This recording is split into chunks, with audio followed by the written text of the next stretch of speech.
Hello students, आज chapter second components of food. आज chapter second में आज आप पढ़ेंगे कंपोनेंट्स ऑफ फूड, भोजन के घटक। मतलब what are found in our food. Let us first we know why food is necessary for a living being. What does food do in our body? Students, food is necessary for all living beings because food gives us energy to perform various life activities, such as to grow, to live, to repair damaged cells, and other many functions of food. Energy which we obtain from food, that energy is utilized in different functions in our body. Students, इसको पढ़ने के पहले आइए हम जानते हैं कि भोजन क्यों हमारे लिए जरूरी है। एक सजीव जीवधारी के लिए भोजन की क्या आवश्यकता है, ये भोजन शरीर में क्या करता है। बच्चों, आपको बताएं कि हम अपने दैनिक जीवन में जो भी हम गतिविधि करते हैं, चलते हैं, सांस लेते हैं, हमारे शरीर में जो भी फंक्शन होता है उन सारे फंक्शंस के लिए एनर्जी की जरूरत होती है। और वो जो एनर्जी होती है, that energy is obtain from food, और वह एनर्जी हमें भोजन से प्राप्त होती है। अगर हमें जिंदा रहना है तो हमें एनर्जी की आवश्यकता है। अगर हमें सांस लेना है तो हमें एनर्जी की आवश्यकता है। अगर शरीर को ग्रोथ करना है, शरीर को बड़ा होना है, तो भोजन की आवश्यकता है, एनर्जी की आवश्यकता है। अगर कहीं शरीर कट जाए, टूट जाए, तो उसको मरम्मत करने के लिए एनर्जी की जरूरत होती है, और ये एनर्जी हमें भोजन से ही प्राप्त होती है। इसलिए एक जीवधारी को अपने जीवन की सारी एक्टिविटी करने के लिए उसे एनर्जी की जरूरत होती है। आइए आपके चैप्टर शुरू करते हैं। चैप्टर में आपके nutrients and nutrition.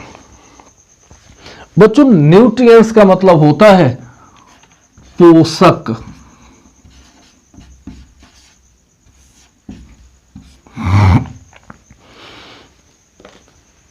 The useful substances which are found in our food are called nutrients,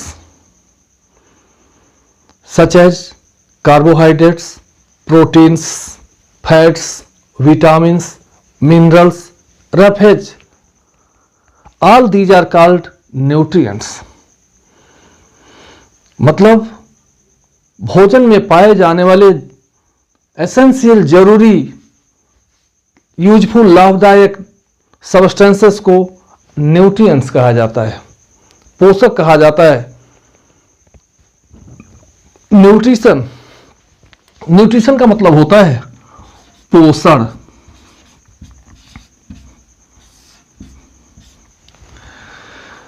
students, taking food and after taking food, its utilization in our body is called nutrition.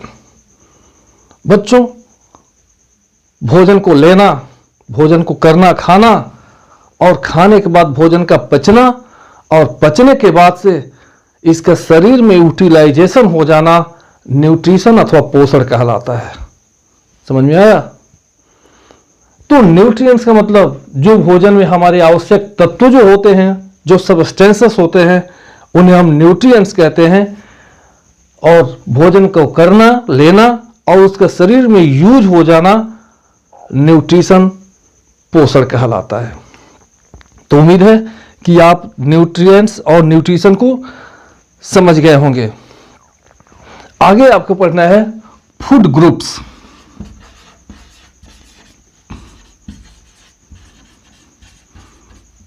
Food groups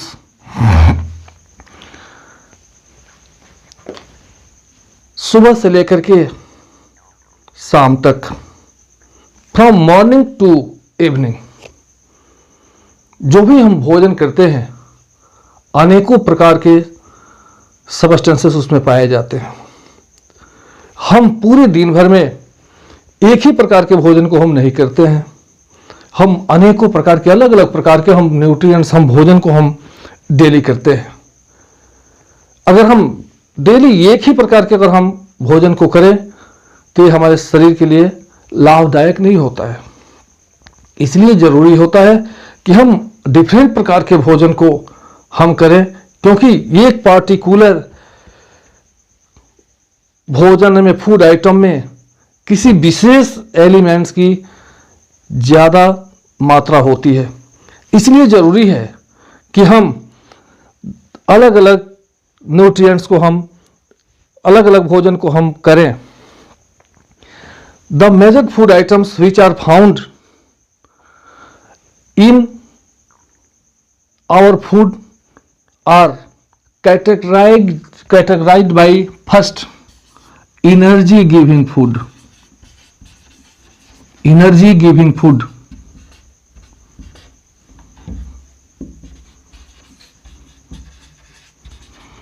first energy giving food.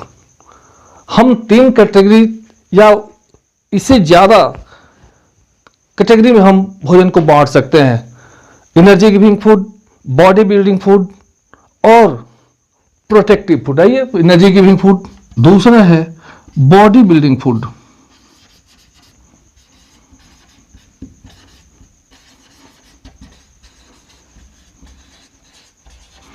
और third है protective food.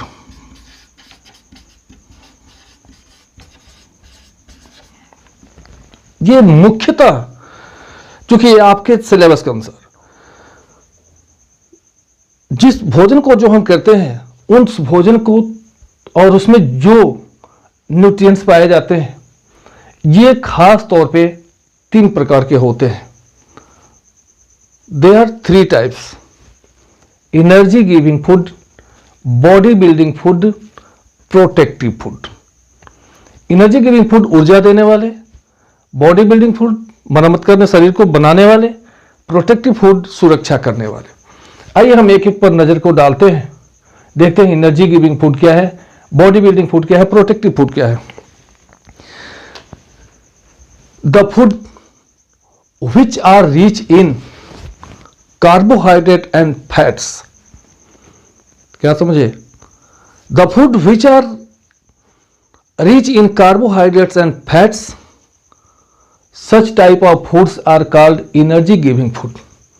मतलब ऐसे भोजन जिनमें carbohydrate और fats की मात्रा ज़्यादा होती है, उन्हें हम एनर्जी गिविंग फूड कहते हैं, क्योंकि ये हमारे शरीर को काम करने के लिए एनर्जी देते हैं।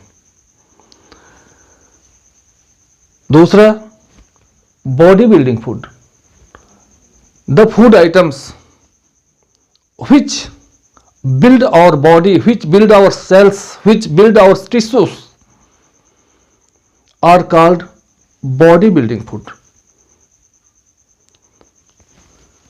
Third, protective food. The food items which protect our body from diseases are called protective food. ऐसे भोजन जो हमारे शरीर को सुरक्षा करते हैं, जो हमारे शरीर की सुरक्षा करते हैं, जो हमें रोगों से लड़ने में मदद करते हैं, जो रोगों से लड़ते हैं, such type of foods are called protective food. इसके अतिरिक्त डाइटरी आइटम्स भी आते हैं रफेज जिसको कहते हैं। अब तो आपने कहा, अब आप कहेंगे कि सर जी सर ये बता दी, लेकिन ये आपने नहीं बताया कौन एनर्जी गिविंग फूड होता है, बॉडी बिल्डिंग कौन होता है, प्रोटेक्टिव कौन होता है। कार्बोहाइड्रेट एंड फैट्स ये एनर्जी गिविंग फूड होते हैं। जो प्रोटीन्स होते हैं वो बॉडी बिल्डिंग फूड होते हैं। और fruits and vegetables are called protective food. Fruits और वेजिटेबल्स को हम प्रोटेक्टिव फूड्स कहते हैं। न्यूट्रिएंट्स ऑफ फूड, आगे आपको जो पढ़ना है, न्यूट्रिएंट्स ऑफ फूड, न्यूट्रिएंट्स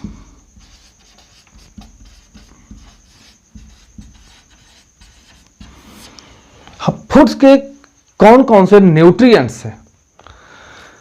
पहला कार्बोहाइड्रेट्स। फर्स्ट कार्बोहाइड्रेट,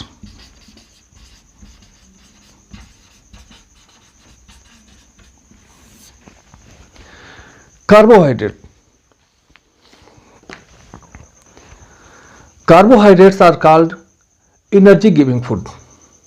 कार्बोहाइड्रेट्स को एनर्जी गिविंग फूड कहते हैं। ये जो कार्बोहाइड्रेट होते हैं वही हमारे शरीर को काम करने के लिए एनर्जी प्रदान करते हैं। जो सीरियल्स हैं, जो सीरियल्स हैं, राइस, व्हीट, मेज, ज्वार, बाजरा, बार्ली, इन सब में कार्बोहाइड्रेट्स की प्रचुर मात्रा पाई जाती है और इसलिए एनर्जी गिविंग फूड कहते हैं, क्योंकि इनसे हमें एनर्जी प्राप्त होती है और इसी एनर्जी से हम अपने दैनिक जीवन के जो वेरियस काम वर्क होते हैं उन्हें हम करते हैं। Carbohydrate. Next proteins.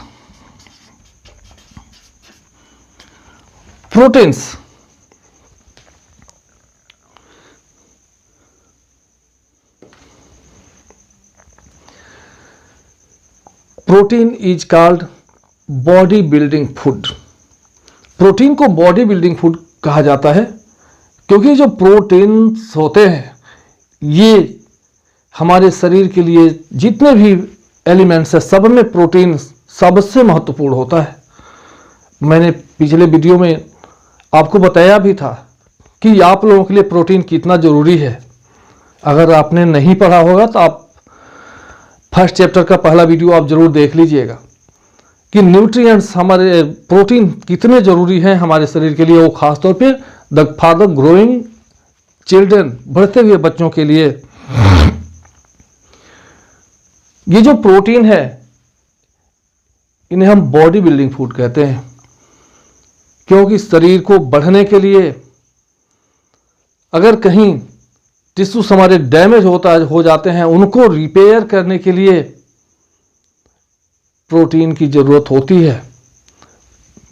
Mental growth के लिए प्रोटीन की जरूरत होती है। जितने भी दाल हैं, pulses, all pulses, milk, meat, mutton, chicken, सब दूध, मिल्क, बटर, इन सब में प्रोटीन जो होता है, सोयाबीन प्रचुर मात्रा में पाया जाता है जो हमारे शरीर के ग्रोथ में महत्वपूर्ण भूमिका निभाते हैं। अगला है फैट्स। जिसे हम वसा के नाम से जानते हैं। Fats are also called energy giving food. ये जो फैट्स हैं, ये फैट्स और कार्बोहाइड्रेट ये दोनों एनर्जी गिविंग फूड है, क्योंकि इन दोनों से हमें एनर्जी प्राप्त होती है। अंतर यही है कि ये जो फैट होता है वो कार्बोहाइड्रेट की तुलना में लगभग 2.5 गुना ज्यादा एनर्जी प्रदान करता है। ये याद करने वाली चीज है। लगभग लगभग 2.25 से 2.5 गुना ज़्यादा, इतना गुना ज़्यादा ये एनर्जी फैट जो होता है वो शरीर के लिए देता है। फैट का और भी कई काम है, जैसे फैट जो होता है वो इंसुलेटर का भी काम करता है। थोड़ा सा इस पर आपको चर्चा कर देते हैं। ये जो फैट होता है, जब फैट्स की मात्रा हम ज़्यादा जब हम सेवन करते हैं तो ये फैट जो होता है हमारी चमड़ी के नीचे ये एक लेयर बनाने लगता है, और वह लेयर जो होता है वो इंसुलेटर का काम करता है। आप पढ़े होंगे कंडक्टर एंड इंसुलेटर, जो शरीर से हीट एनर्जी को बाहर नहीं जाने देता। इसीलिए आपके गार्जियन, घर के लोग बच्चों को सलाह देते हैं कि जाड़े के दिनों में अगर हम ज़्यादा तेल खाते हैं तो डाइजेस्ट हो जाता है। जाड़ों के दिनों में हमें घी खाना चाहिए, तेल खाना चाहिए। इसका साइंटिफिक रीजन है कि जब हम विंटर सीजन में जब इसका हम सेवन करेंगे तो हमारे शरीर के चमड़ी के नीचे जो होता है यह स्टोर होने लगता है, एक लेयर बना लेता है, और वो शरीर के जो अंदर की जो गर्मी होती है उसे बाहर नहीं जाने देता, जिससे हमारा शरीर गर्म रहता है। आपने पोलर बियर का नाम सुना होगा, पेंगुइन का नाम सुना होगा, याक का नाम सुना होगा, जो पहाड़ी क्षेत्रों में रहते हैं। और पोलर बियर जो जहाँ बर्फ ही बर्फ होता है वहाँ ये पाए जाते हैं। वहाँ जीवन जीने में इनके जो फैट्स का जो मोटा लेयर होता है वो महत्वपूर्ण भूमिका निभाता है। तो ये जो फैट होता है इसे भी हम एनर्जी गिविंग फूड कहते हैं। और ये फैट एनर्जी कब देता है? जब हमारे शरीर में कार्बोहाइड्रेट की मात्रा जो होती है वो जब कम हो जाती है तो उस केस में फैट एनर्जी देने लगता है, और फैट्स की एनर्जी से हमारा शरीर जो है काम करने लगता है। आप किताब में जब पढ़ेंगे तो कहीं कहीं पे किताबों में आपके लिखा है कि जब हमारे शरीर में ज़्यादा फैट्स और जब हम कार्बोहाइड्रेट्स को जब हम लेते हैं तो फैट्स ज़्यादा लेने की वजह से व्यक्ति को ओबेसिटी नामक बीमारी हो जाती है, जिसे हम मोटापा कहते हैं। व्यक्ति जो है मोटा हो जाता है। और ये जो कार्बोहाइड्रेट है, कार्बोहाइड्रेट जब पचता है तो कार्बोहाइड्रेट पचने के बाद से सीधे ग्लूकोज में बदलता है, ग्लूकोज में बदलता है। ये जो ग्लूकोज है वो इंस्टेंट एनर्जी गिविंग होता है। मतलब ग्लूकोज जब ये कार्बोहाइड्रेट पचता है तो ग्लूकोज बनता है। जो फैट्स जब डाइजेस्ट होता है, जो प्रोटीन जब डाइजेस्ट होता है तो एमिनो एसिड में कन्वर्ट होता है, और फैट्स जब डाइजेस्ट होता है तो फैटी एसिड और ग्लिसरॉल में कन्वर्ट होता है। ये देखिए ग्लूकोज, कार्बोहाइड्रेट जब पचता है तो ग्लूकोज में बदलता है, जो कि एक प्रकार का शुगर है, मतलब शुगर में कन्वर्ट होता है। और यही शुगर हमारे शरीर को एनर्जी प्रदान करता है। आप अक्सर अपने घरों में ग्लूकोज पीते हैं, और अगर ग्लूकोज का आपने प्रचार देखा होगा, पहले जब हम वो देखते थे टीवी तो उस समय आता था कोई नहीं ऐसा तुरंत शक्तिदायक, कोई नहीं ऐसा ग्लूकॉन डी जैसा। क्योंकि ग्लूकॉन डी अक्सर आप लोग पीते होंगे। आप जानिए कि वो क्यों तत्काल एनर्जी हमें देता है। आप सोचिए, आप रोटी खाएंगे, रोटी खाने के बाद आपके शरीर में जाएगा, उसको डाइजेस्ट होने में घंटों लग जाएंगे। जब डाइजेस्ट होगा, डाइजेस्ट होने के बाद शरीर में एब्जॉर्ब होगा, ब्लड में मिलेगा, तब वो शुगर में जब बदल जाएगा तब वो शरीर में मिलता है। और तब जो है जब शुगर डाइजेस्ट होगा तो एनर्जी हमें प्राप्त होगी। शुगर जब शरीर में जलेगा। लेकिन जो ग्लूकॉन डी आप जो पीते हैं ये डाइजेस्टेड फूड होता है, सीधे शरीर में जाता है और तुरंत जो है इंटेस्टाइन में एब्जॉर्ब हो जाता है और तुरंत एनर्जी देने लगता है। इसी तरह से जब शरीर में ग्लूकोज की मात्रा जब बढ़ जाती है, जब ग्लूकोज की मात्रा बढ़ जाता है तो हमारे शरीर में, आपने पैंक्रियाज का नाम सुना है? पैंक्रियाज होता है, वो जो पैंक्रियाज होता है उस पैंक्रियाज से में पाया जाता है इंसुलिन। इंसुलिन वो इंसुलिन जो होता है वो ग्लूकोज को कन्वर्ट कर देता है ग्लाइकोजन में। समझो कि जब शरीर में ग्लूकोज की मात्रा ज़्यादा जब होती है तो जो इंसुलिन होता है वो ग्लूकोज को ग्लाइकोजन में बदल देता है और हमारे लीवर में ये ग्लाइकोजन इकट्ठा रहता है। जब भविष्य में हमारे शरीर में ग्लूकोज की मात्रा जब कम हो जाती है, शुगर की जब मात्रा कम हो जाती है, एनर्जी हमें नहीं मिलता है, उस केस में जो हमारा लीवर होता है उसमें से ग्लाइकोजन जो होता है फिर से एक हार्मोन होता है जिसको हम अल्फा ग्लूकागॉन कहते हैं, वो जो होता है वो ग्लाइकोजन को फिर से ग्लूकोज में बदल देता है और वो हमें एनर्जी देने लगता है। यहाँ जानने वाली बात यह है कि ऐसे लोग जिनके शरीर में जिनको डायबिटीज की बीमारी होती है उनके शरीर में इंसुलिन नहीं बनता है। जब शरीर में इंसुलिन नहीं बनता है तो ये जो ग्लूकोज होता है वो ग्लाइकोजन में कन्वर्ट नहीं हो पाता और जब ग्लाइकोजन में कन्वर्ट नहीं हो पाता तो वह जो ग्लूकोज होता है वो ब्लड से होते हुए सीधे किडनी में जाता है, वहाँ रिफाइन नहीं हो पाता और सीधे यूरिन के रास्ते से शरीर से बाहर निकलने लगता है, जिसको हम डायबिटीज अथवा शुगर की बीमारी कहते हैं। लेकिन जिन लोगों में इंसुलिन का सेक्रेशन होता है उनको शरीर में शुगर की बीमारी नहीं होती है, क्योंकि वो ग्लूकोज जो होता है वो ग्लाइकोजन में कन्वर्ट हो जाता है, जो एक्सेस ग्लूकोज होता है, और उनके शरीर में लीवर में इकट्ठा रहता है। फिर जब उन्हें भविष्य में ज़रूरत पड़ती है तो वह फिर से ग्लूकोज में कन्वर्ट होकर के अपना जो है काम करने लगता है। आगे जो है वह है विटामिन्स। ये जो विटामिन्स है, vitamins are called protective food, और बहुत कम मात्रा विटामिन्स की बहुत ही कम मात्रा हमारे शरीर को जरूरत होती है।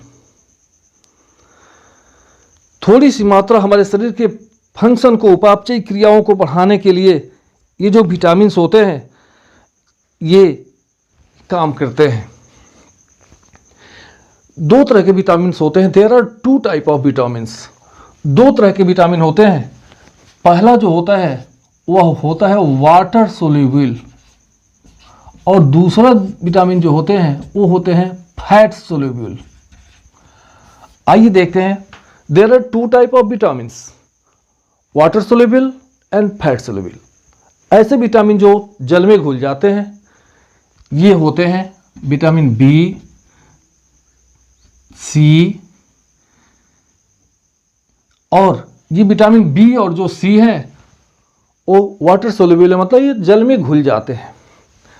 दूसरा विटामिन है फैट सोल्यूबल, जो वाटर में नहीं घुलते, फैट में घुलते हैं। ए, डी, ई और के, ये ऐसे विटामिन हैं जो फैट में घुलते हैं।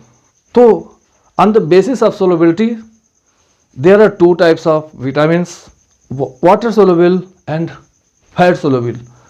उम्मीद करता हूँ कि वीडियो 20 मिनट से ज़्यादा हो गया होगा। तो बच्चों, आज के वीडियो में बस इतना ही। हाँ, एक बात और थोड़ा याद रखिए, मैथ्स के हमने मैथ्स आपको पढ़ाया, उसमें हमने आपको होमवर्क के बारे में नहीं बताया है।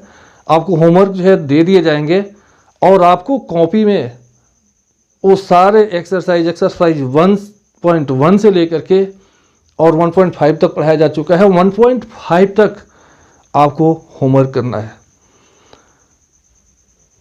आज के वीडियो में बच्चों बस इतना ही। उम्मीद है समझ में आया होगा। चलिए चलते चलते जय हिंद, जय भारत। स्वस्थ रहना है और मस्त रहना है।